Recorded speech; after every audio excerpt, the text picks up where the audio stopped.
Patreon, I discussed how important it is to know the historical moment that you're living in.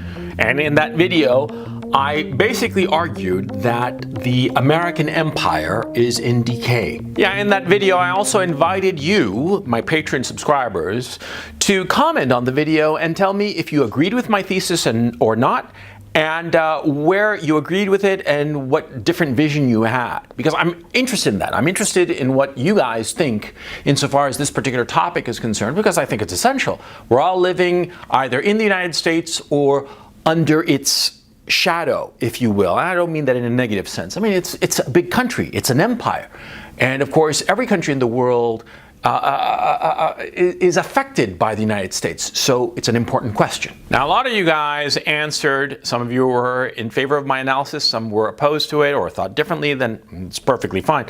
But the consensus of all the comments is that regardless of how the situation turns out in 50 years or 100 years, right now the situation in the United States is pretty dire.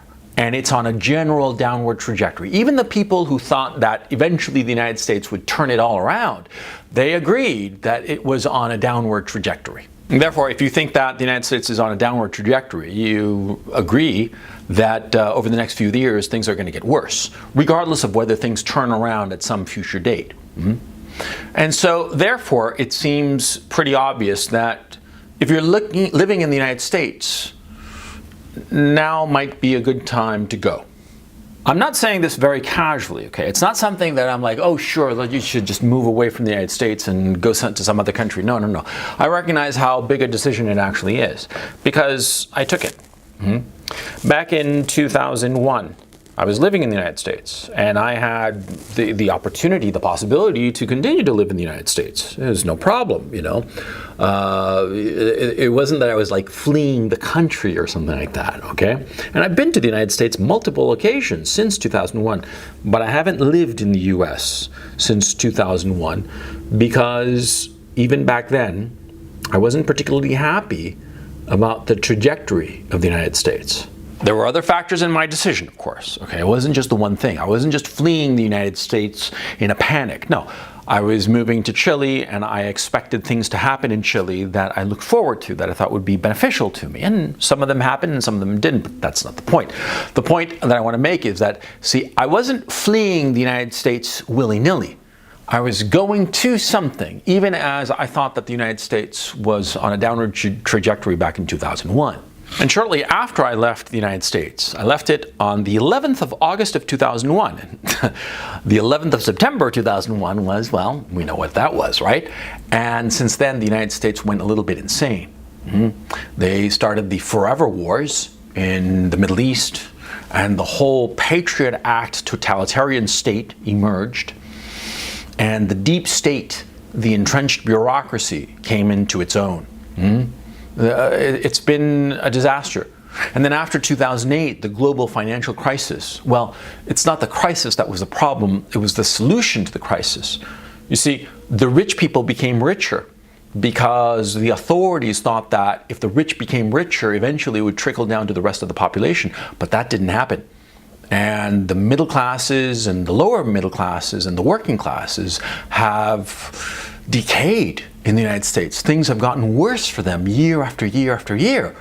And to the point that right now it's just intolerable for the middle and the working classes.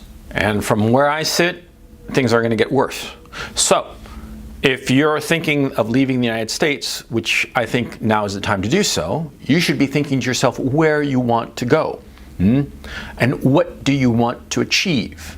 You ever go on vacation?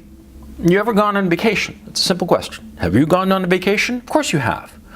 Do you go on vacation where all your friends go? No, because probably some of them like going to some places that you don't particularly care for. I mean, like for instance, I know some people who love going camping in national forests and national parks and such. And they enjoy it tremendously, and they get all this gear, and they go and they plan it, and they look forward to it. It's a great thing, and I personally will never go camping. Never. I hate it. When I go camping in at least a 4-star hotel. That's camping to me. Okay, no, a 2-star hotel. That's slumming it. That's camping. 4 or 5-star hotel, that's just, having a vacation. That's me. And I, for instance, I hate going to the beach. I hate the heat, I hate the sand, I much prefer it when it's cold. I like skiing for my vacations. That's me. And you might prefer the sand, the beach, the Maldives, or wherever, the Seychelles. You think that those are the coolest places on earth to be, and that's fine, and that's the point I'm trying to make. It's different for each person. Where to go, where to flee from the United States. It's going to be different for each person, and it'll depend on your priorities. And of course, it's not something that you have to do right away. You can take your time. You can take a year, 2 years, 3 years even, to move out of the United States. But the point I want to make is that, see, I think that you should leave the United States because I don't see things improving. It's certainly obvious that with this lockdown situation, the politicians, the people in power, they have realized that they can take an enormous amount of power from the people, and the people will not revolt. That's true, because we've seen it. There have been sporadic people here and there who have revolted and resisted, but in general, everybody's on board.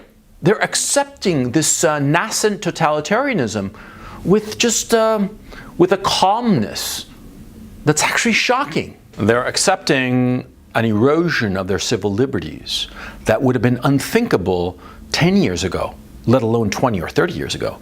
And they're just accepting it. The fact that this past election was stolen, no question. I mean, you guys know that I don't like Trump, but they stole the election. They did. They stole it outright. And nobody's saying anything. Nobody's really protesting. And they're taking away people's civil liberties, their freedom of speech, the freedom of association. Nobody's saying anything. They will come for people's guns in the United States. That's in the cards. In the Biden administration, the progressives are going to insist on gun control measures that will be just holy cow.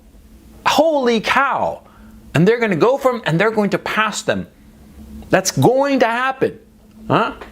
And once the people have been stripped of their weapons, man, that's it. That's totalitarianism. That's when the government can do whatever they want to the people, and the people, they will not be able to resist. And so that's why I think it's time to go. It's just, I don't see things getting better. Do you? That's the bottom line question. Will things get better? Will things improve? Improve in the way that presumably you and I both agree. More civil liberties, an end to this ridiculous lockdown, an end to this the government trying to control every facet of your life, true free speech in social media and the tech companies. Do you think that that's going to happen anytime soon? Because if you do, then everything that I'm saying is stupid and pointless. If you do believe that things are going to get better, then you should just ignore this video. But if you don't, or let me phrase it, you hope that things will, but realistically you do not think that things will change, well, then it's time to go.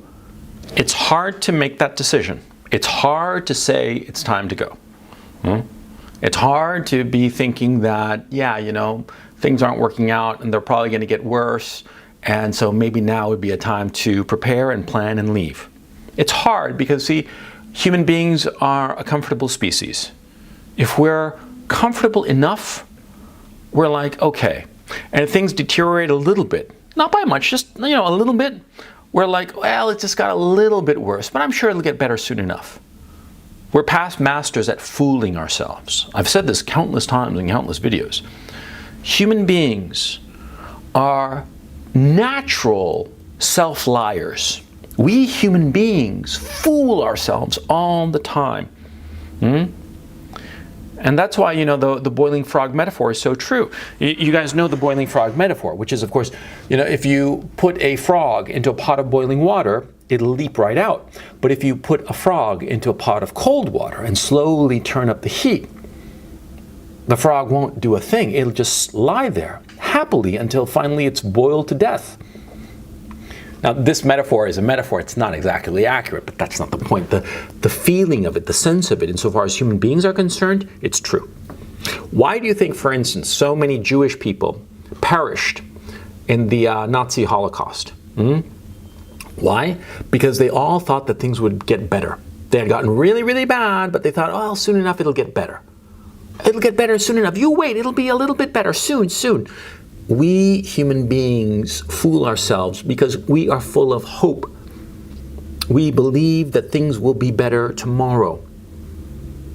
And most of us find it almost impossible to realize that things will get worse and that we have to get out of our comfort zone and proactively make decisions and set up situations and conditions so that we can leave. It takes a lot to get a person to leave. It takes a great deal to motivate the person to get out of that comfort zone. But look around you. If you live in the United States, look at the situation in the United States. Do you honestly think it's going to improve? Yes or no? Do you think that in a year's time things will be worse? Yes or no? Do you think that in 5 years, the way things are going now, not hoping that there's some miracle that in 5 years everything becomes wonderful. No, no, no.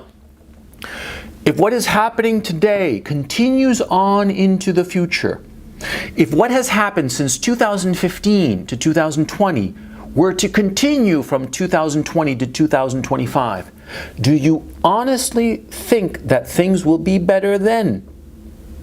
Because if you don't, then you have only one choice to make.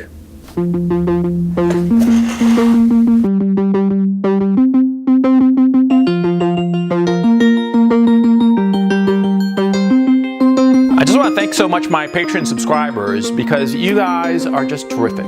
And I can't thank you enough. And it's always a pleasure to talk to you on the weekly webinars. And it's always a pleasure to read your thoughtful comments in the comment sections of each of the videos, you know?